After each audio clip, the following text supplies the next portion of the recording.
Man ja, ek het professioneel rugby gespeel vir 13 jaar en soos wat ons almal weet kom alle goeie dinge sekerlik op 'n stadium tot 'n einde. En ja, vir my en my familie, ons is oorspronklik van Gauteng af, Pretoria en dan groot geword in Middelburg en Mpumalanga. So ons hele familie, almal is daarbo en ons het hier in die Kaap by die WP gespeel vir 2 jaar, my kontrak het hier klaar gemaak. So ons het toe nou die wyse besluit gemaak om hier in die Kaap te bly en nie terug te gaan Pretoria toe of terug Middelburg toe nie. So groot impak op 'n ou se lewe gehad, want jy het nie familie of enigiemand wat jou kan help in daai tydperk nie. Jy weet jou kinders is klein. So dit is lekker as jy familie en oumas en oupas naby is en ou kan 'n bietjie help en so. Ons het 'n groot leemte gehad in daai opsig. Obviously natuurlik jy sou baie betrokke geraak by kerke en baie mense leer ken in daai opsig wat great was. Maar dit is 'n groot impak op 'n ou se familie, want jy is nie vir enige sport ou spesifiek wat in rugby speel. Ek dink nie die ouens is altyd voorberei vir die lewe na rugby nie, want jy dink jy het 'n supportstelsel, jy dink jy ken 'n paar mense en dit is interessant as jy klaarmaak hoe alleen jy jouself ewe skielik bevind. So ewe skielik jy dink jy het vriende wat jou gaan bystaan en ondersteun en jy het baie besigheidskoneksies wat jou moontlik gaan intrek en help en goed as jy weet, en dit is nie die realiteit nie. Jy weet die mense, rugby het my een ding geleer is om mense is snaaks en is net die mense daar buite se skuld nie. Dit is maar nie die stelsel wat create is deur die jare. As jy rugby speel, wil mense altyd met jou geassosieer wees. Hulle wil foto's neem saam met jou en hulle wil op die videoetjies wees saam met jou, want dit laat 'n rugby speler spesiaal voel en lekker voel en goed voel, want hy is daar en hy gee terug aan mense en hy raak betrokke in 'n gemeenskap en dit is alles great. Maar ons vergeet dat die mense wat die foto's neem, en dis weer eens nie die enige persoon op buite se skuld nie, dis maar nie die stelsel.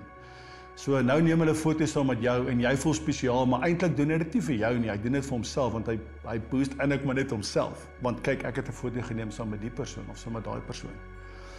En die probleem met dit is, as jy klaarmaak met rugby, niemand wil daar niks met jou te doen nie. Hulle sal nog sien en sê, o ja, daar's daai, hi, hoe gaan dit en so aan, maar dit is so half daai hele bubbel wat jy jouself in bevind, dit bars, jy weet, jy is op jou eie, mense wat met jou altyd wil braai en kuier en die goeders en daai goeders, jy weet, is net so alhof hulle jou net nie meer nooi nie. En dan begin jy twyfel in jouself, maar wie is ek eintlik? Jy weet, nou is jy op 'n journey van, maar hoekom is ek hier? Waar ek altyd gevoel het ek maak 'n verskil en ek kan impak hê op mense se lewens. Nou is dit 'n ding van, maar jy's niks. 2010 het ek opgehou rugby speel en van daar af, ek dink vir daai eerste 4 jaar gewees, was dit net nag. Absolute nag, want ek sit en ek worstel met myself, want ek voel verwerp, ek voel die stelsel drop my, mense wat ek dink close is, het net nie meer saak met jou nie, weet, so dit is 'n verskriklike alleen journey gewees en 'n groot impak op my vrou en my kinders ook. Ongelukkig my kinders was kleiner gewees, so hulle het nie die effekte daarvan gevoel nie. Maar vir my en my vrou in ons huwelik, ek meen dis 'n moeilike tyd. Ons is daar deur is goed. Die Here is getrou gewees, verseker. So ek het die geleentheid gekry om in Frankryk te gaan rugby speel 2007 en tot en met 2008, einde 2008. Op daai stadium was 'n ou se lewe gewees, dis kuierweek, Woensdae wat 'n klein Saterdag is, het jy gekuier, Saterdag na die game het jy gaan kuier, jy weet, so dit was 'n sosiale environment waar jy jouself bevind het. Die geleenthede wat ou gekry het om te drink en sosiale verkeer was baie gewees, jy weet. En maar ek het sondaande altyd kerk toe gegaan. Gelukkig my vrou, ons het 2006 getrou, maar my meisie op daai tyd. Sy het baie gebid vir my, want ek was maar wat van die pad af gewees, jy weet. Ek het maar regtig waar op die breë pad gewandel, want dit is maar die environment wat jy self bevind het. Dit was wat jy was jou blootstelling gewees en jy het maar in die kraat ingeval, jy het maar gedoen wat die ander mense gedoen het, jy weet. Maar ek het 2006 het ek regtig waar 'n hinkering vir die Here gekry vir meer van die Here. Ek het bietjie meer ernstig die Bybel begin lees en meer gesoek en gehonger na die Here. Maar nie geweet hoe nie. Jy weet mos baie mense soek dit, maar hulle weet nie altyd hoe om by die Here uit te kom nie.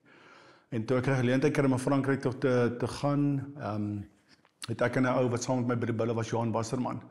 Hy het saam met my Montpellier te geskryf, hy en sy vrou Sanet, en ons het 'n homesaal begin en ons het regtig waar diep in die woord en begin regtig waar Bybelstudie doen en sien wat die woord van die Here sê.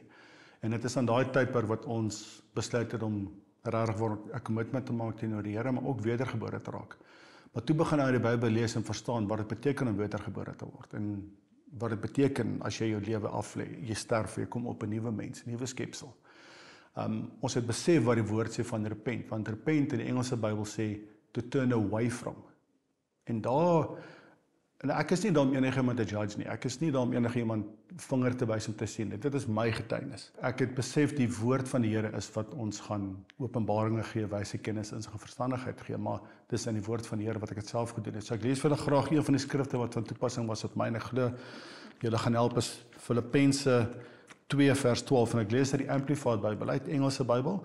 Therefore, my dear ones, as you have always obeyed my suggestions, so now, not only with the enthusiasm you should show in my presence, but much more because I am absent. Work out, cultivate, carry out the goal, and fully complete your own salvation with reverence and awe and trembling, wat beteken self-distrust, with serious caution, with tenderness of conscience, watchfulness against temptation, timidly shrinking from whatever might offend God and discredit the name of Christ. So daai skrif sê vir my, I must work out my own salvation. Nie op my werke en wat ek werke moet doen om by die Here uit te kom nie, maar dit wat Jesus gedoen het aan die kruis. Maar ek moet dit wat hy vir my gedoen het aan die kruis, moet ek ernstig opneem en ek moet dit vat. Hoekom moet ons dit ernstig opvat? Ek lees julle graag uit 2 Timoteus 4 vanaf vers 3 in die Engelse Bybel sê, For a time is coming when people will not tolerate, endure, sound and wholesome instruction, but having ears itching for something pleasing and gratifying, they will gather to themselves one teacher after another, to a considerable number, chosen to satisfy their own liking, and to foster the errors they hold. So daai skrif het impak op my gehad. Nie, so die Bybel sê vir ons, daar gaan baie false teachers wees ook op die einde. En die mense gaan die teachers soek, wat vir hulle boodskappe gee, wat hulle ore gaan streel, wat hulle gaan riggies gaan streel en okay wees. En dit het my laat vraag, nie om te sê, as baie false teachers daar buite, maar dit het my gemotiveer om te sê, maar Frikkie, maar ek moet self die woord van die Here leer. Ek moet nie net noodwendig staat maak op iemand daar buite nie. Want wat se boodskap gee hy vir my? Gee hy vir my die volle waarheid?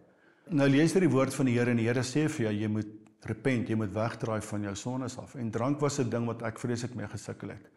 Aanvaarding was 'n ding wat vir my baie belangrik was. Dit is my belangrik gewees om altyd saam met mense te wees. As hulle my nie genooi het nie, het ek al verwerp gevoel, maar wat het ek verkeerd gedoen?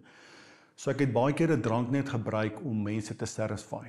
Ek wou nie altyd, maar tog het ek dit gedoen.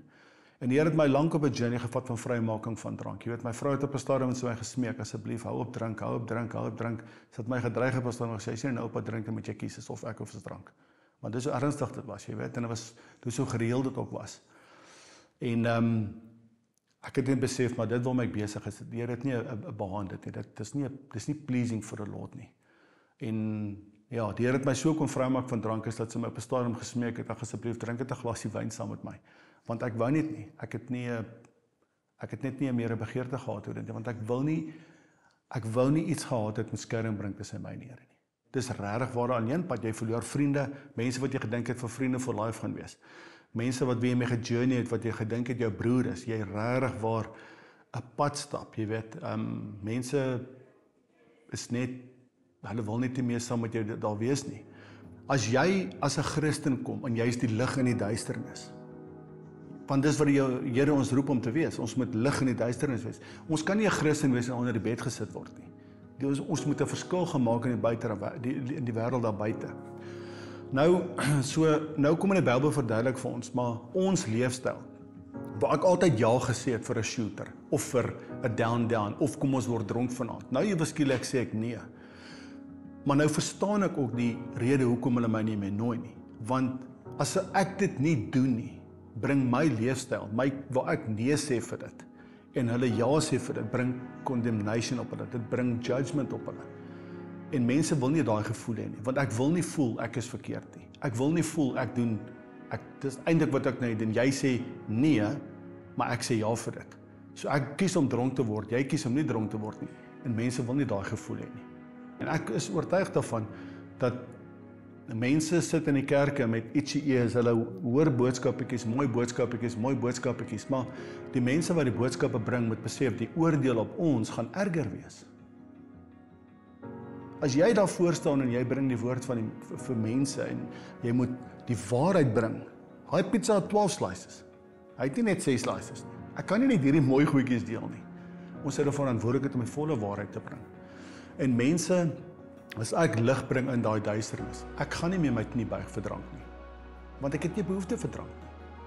Maar ek is nou op daai punt van my journey waar as ek nee sê vir dit, ek is baie gemaklik daarmee. Waar ek vroeër in my lewe baie gesukkel het daarmee. So ons huishouding op hierdie naweke op hierdie oomblik is maar baie rondom sport, want obviously ou se kinders is maar besig met die sport en die rugby seisoen begin nou en die netbal seisoen begin, so ons baie opgewonde vir dit. So ons is maar ons hele routine is om die kinders te fuel en reg te kry vir die naweekse aktiwiteite. So die skole waarby ons betrokke is maar relatief, jy weet, hulle is maar gegeer op aktiwiteite rondom die naweek vir sport en so voort, so ons is nogal baie betrokke by dit. Jy weet, ons is nogal hands-on ouers, as ek dit so kan stel, ons is by alles.